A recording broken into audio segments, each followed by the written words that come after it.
Deus, podemos assentá-los mesmo, mas com muita reverência, depois de lermos um trecho do profeta Isaías, um trecho da carta de Paulo aos Coríntios, agora Evangelho de Jesus, segundo Mateus, capítulo 5. Leremos a continuação do Sermão da Montanha, dos versos 13 a 20. Mateus 5, 13 a 20. Diz assim a Escritura Sagrada: Naquele tempo disse Jesus: Vós sois o sal da terra. Ora, se o sal vier a ser insípido, como lhe restaurar o sabor? Para nada mais presta, senão para lançá-lo fora, ser pisado pelos homens. Vós sois a luz do mundo. Não se pode esconder a cidade edificada sobre um monte, nem se acende uma candeia para colocá-la debaixo do alqueire, mas no velador, e alumia a todos os que se encontram na casa. Assim brilhe também a vossa luz diante dos homens, para que vejam as vossas boas obras e glorifiquem o vosso Pai que está no céu. Não penseis que vim revogar a lei ou os profetas. Não vim para revogar, vim para cumprir. Porque em verdade vos digo, até que o céu e a terra passem, nem um i ou um tio jamais passará da lei, até que tudo se cumpra.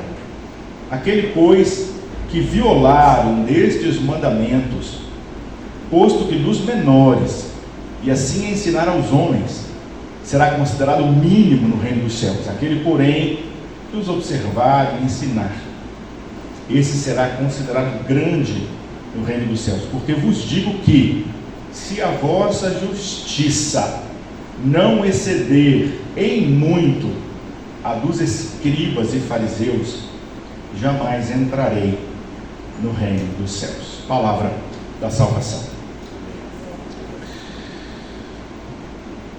Esse texto é muito conhecido de todos nós. Já lemos isso muitas e muitas e muitas vezes. Ele faz parte do Sermão da Montanha. Provavelmente o conjunto de ensinamentos de Jesus mais conhecido de todos os tempos, em várias culturas. Talvez um dos textos mais citados de Jesus Cristo durante todos os tempos. Todo mundo, cristãos, pessoas não cristãs, conhecem essa figura de linguagem quando Jesus Cristo usa o sal e usa a luz. Todo mundo. Mateus escreve para uma comunidade judaico-cristã, uma comunidade cheia de tensões. Por que cheia de tensões? Porque eram pessoas que viviam dentro da lei do judaísmo e de repente tem uma nova experiência com Jesus Cristo, e essas pessoas não sabiam muito bem lidar com a lei judaica e agora com a liberdade que Jesus Cristo traz. Então elas ficavam entre a tradição de Israel e a experiência do novo segmento de Jesus Cristo. Essa comunidade queria permanecer fiel à lei, mas não sabia como muito bem fazer isso. Muitas vezes, vivendo a lei, eles recebiam um fardo impossível de carregar, a cobrança que a lei tinha sobre eles. E ficavam algumas perguntas: como viver a justiça de Deus num meio marcado por uma religião opressora, dominadora, por desigualdades sociais, por injustiças, por violências e por exclusão? De repente a gente pode olhar lá para aquela comunidade e trazer esse mesmo questionamento que a comunidade, que é destinatária do texto de Mateus, tinha, e colocar para a nossa sociedade hoje. Cabe muito bem essa mesma questão: como viver a lei de Jesus Cristo num mundo tão difícil, tão atroz, tão opressor? E ainda, se a gente liga qualquer página da internet onde tem um pregador, se a gente vai na grande maioria das igrejas cristãs, evangélicas, católicas, ortodoxas, luteranas, reformadas, presbiterianas, metodistas, pentecostais, essa diversidade imensa das igrejas cristãs, dessas tradições que nós temos. E mais além delas, se a gente também observar a cobrança de outras religiões de raízes diferentes do cristianismo de tanta gente, a questão é a mesma. Como observar os preceitos da minha fé nesse mundo tão desigual? Para nós, pessoas cristãs, continuamos com a mesma pergunta. Diante de tudo que já aprendemos, em especial na segunda igreja, com 75 anos de história, de vida, de missão, de tradição, quantas coisas já passaram por aqui? Como observar aquilo que a nossa comunidade tem como legado, como ensinamento, diante de tantas injustiças aí fora, diante de tanto mal, diante de tantos problemas que passamos? Mateus 5, ele vem logo, imediatamente após, um contexto maravilhoso, que é um contexto que a gente chama de bem-aventuranças. O iniciozinho do Sermão do Monte. Mateus 5 começa com as bem-aventuranças, e aí vem o texto tratando do sal e da luz. É fundamental nós observarmos esse contexto, que a gente chama de contexto direto anterior. Ele é fundamental, sabe por quê? Porque ser sal e ser luz aqui não é uma exigência de Jesus Cristo. Jesus não escreveu aqui: vocês devem ser sal, vocês devem ser luz. Não. O que Jesus disse, Mateus escreve, é outra coisa. O que Jesus está dizendo aqui é sobre uma consequência da identidade de uma pessoa bem-aventurada. É uma consequência da identidade de uma pessoa seguidora de Jesus Cristo. É uma constatação. Jesus está dizendo de um novo modo de vida. E esse novo modo de vida, Jesus diz, vocês são. Da nova maneira de viver, Jesus fala da identidade. Vocês são. Então a identidade vem muito antes de qualquer obrigação. Essas imagens parecem simples. Vocês são sal, vocês são luz, mas são imagens profundamente ligadas ao cotidiano daquele povo e ao nosso cotidiano também. Mas lá, no contexto do primeiro século, um pouco diferente do nosso contexto. Hoje, luz para nós é abundante, né? Às vezes nós temos dificuldade de ver, inclusive, as luzes naturais das estrelas, né? De tanta iluminação que tem ao nosso redor. Naquela época não. Naquela época, às vezes, uma única lamparina pequenininha iluminava uma casa inteira de uma família que às vezes não tinha tanta condição assim de ter mais luminárias. Então fazia uma diferença imensa, porque toda a casa era iluminada às vezes com uma lamparina só. Não tinha tanta luz abundante assim no primeiro século, né? E o sal, no primeiro século, tinha também uma característica bem diferente do que tem para nós. No mundo antigo, por exemplo, né, no primeiro século, o sal não apenas dava sabor. Para nós hoje é só tempero praticamente, né? Raramente a gente come aí, né, uma carne salgada. Nós aqui da região lá do Taylor, né, no norte de Minas, é famoso aí pelas nossas carnes salgadas, pelos nossos charques, né? Você vai para a região do Montes Claros, do Vale de Jequitinhonha, a melhor coisa do mundo são aquelas carnes salgadas de lá, não é verdade? Mas hoje a gente faz isso não por necessidade, a gente faz por sabor, né? Porque é uma iguaria. Mas naquela época não tinha geladeira. Naquela época o sal, ele evitava a corrupção dos alimentos, o apodrecimento. Então ser sal no primeiro século não é só temperar, é mais do que temperar, e a gente sabe disso, é muito mais que isso, né? Então, quando nós iniciamos o nosso culto com o Salmo 112, olha que interessante, o salmista fala que o comportamento de alguém, olha que interessante, né? A pessoa que reparte, a pessoa que tem generosidade, a pessoa que pratica justiça, a pessoa que compadece das pessoas empobrecidas, como nós iniciamos o culto hoje. A licenciada Ava leu o Salmo 112, o iniciozinho, né? O salmista lá atrás está dizendo que esse comportamento brilha nas trevas como luz. Olha que interessante. Então lá atrás tem uma referência nos Salmos, né? Olha que interessante também. A gente tem na leitura de Isaías, que a Thaís fez, o profeta vai denunciar um jejum hipócrita.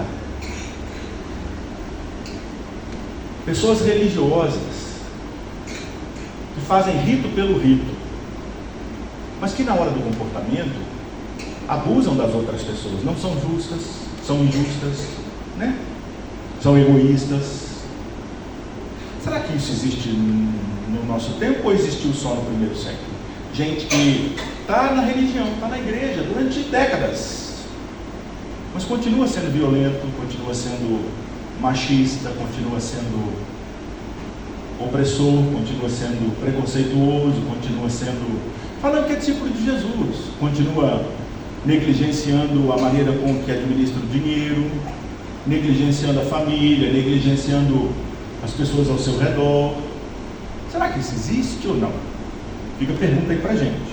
Porque é isso que Isaías está falando, dessa hipocrisia lá do mundo antigo. E ele vai dizer assim: o jejum que eu quero não é esse. O jejum de Isaías é um outro jejum. É um jejum de pessoas que, olha que interessante, soltam as pessoas que são oprimidas, libertam as pessoas que são oprimidas. É esse jejum que Deus quer. O jejum que Deus quer é um jejum que a gente reparta o pão. Hoje a gente tem a mesa eucarística, daqui a pouquinho celebraremos a ceia do Senhor. E a ceia do Senhor é uma memória que aprendi muito com o reverendo Marcos, de que não haja nenhuma mesa sem pão ao nosso redor. Se tem pão aqui sobre essa mesa, tem que ter pão sobre as mesas de todas as pessoas que nós conhecemos. A gente precisa lutar para que haja pão sobre a mesa de todas as pessoas no mundo, que ninguém fique sem alimento, que todo mundo tenha a dignidade do pão.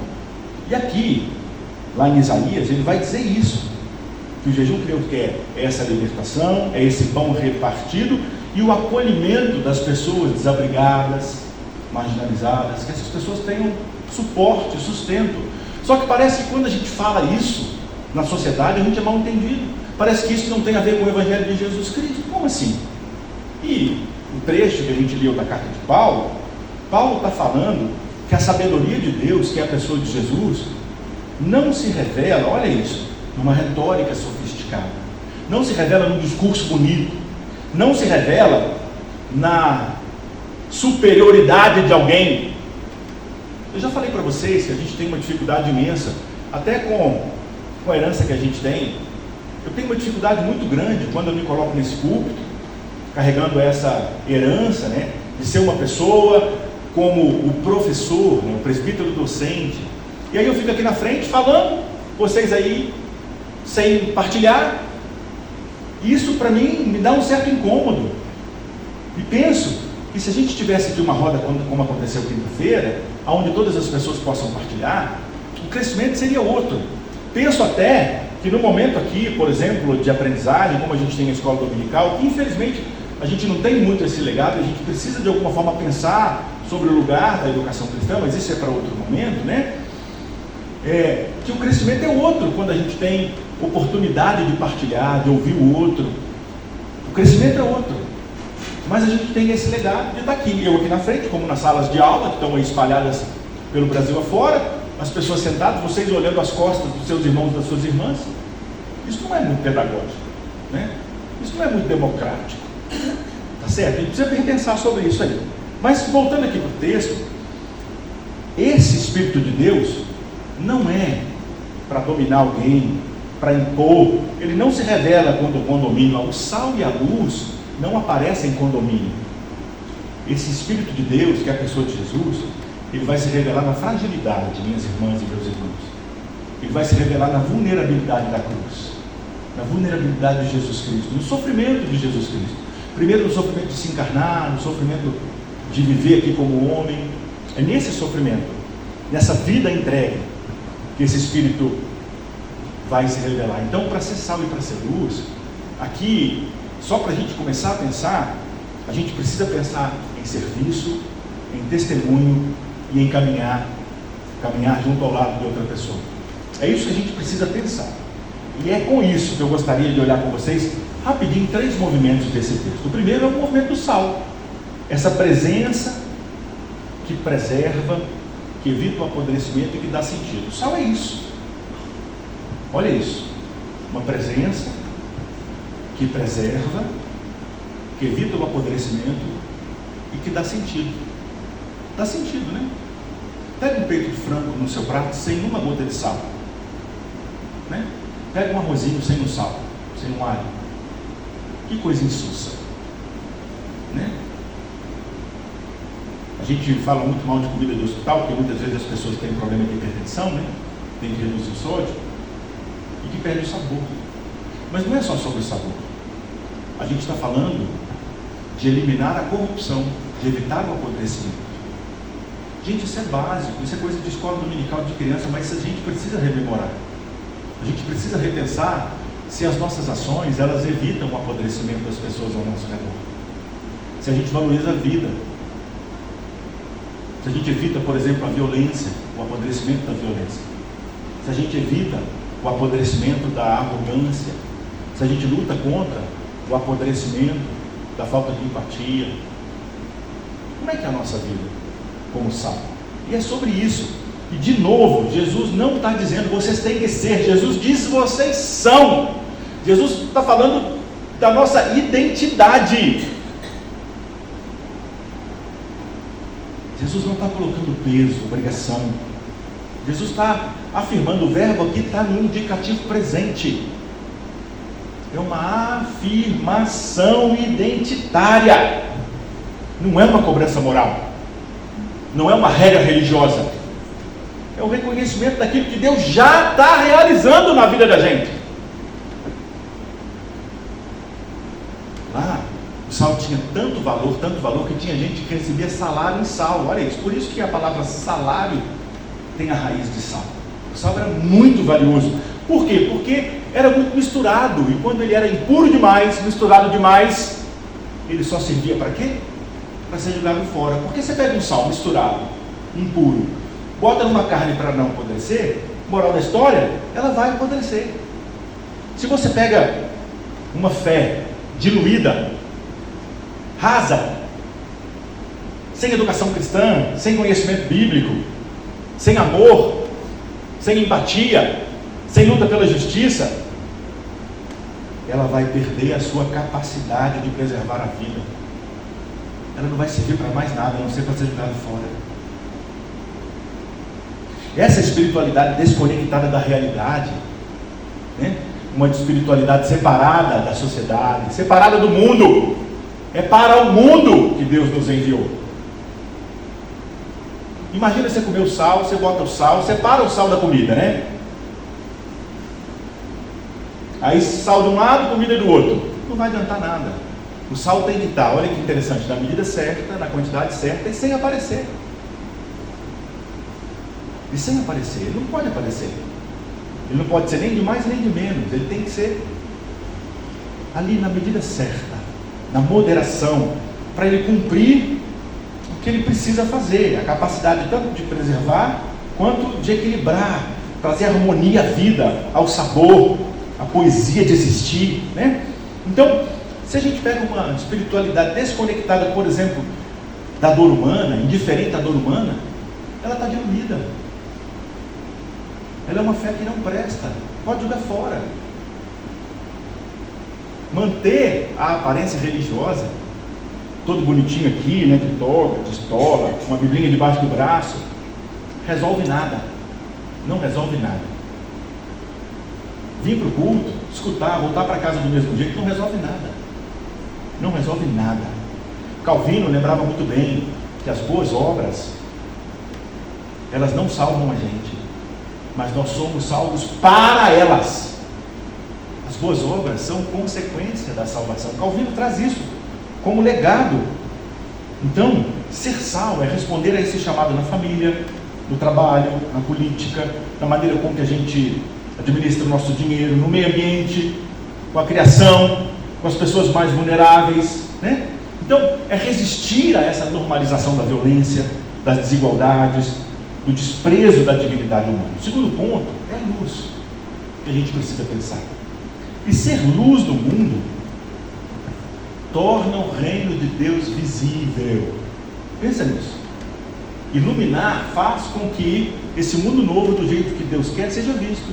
Seja visto na sua ação de justiça, seja visto na maneira como você trabalha, seja visto na maneira como você administra o seu orçamento doméstico, seja visto na maneira como você se relaciona e respeita as pessoas, seja visto como você luta por justiça, seja visto como você luta para que todas as pessoas tenham acesso à educação, à saúde, à vida.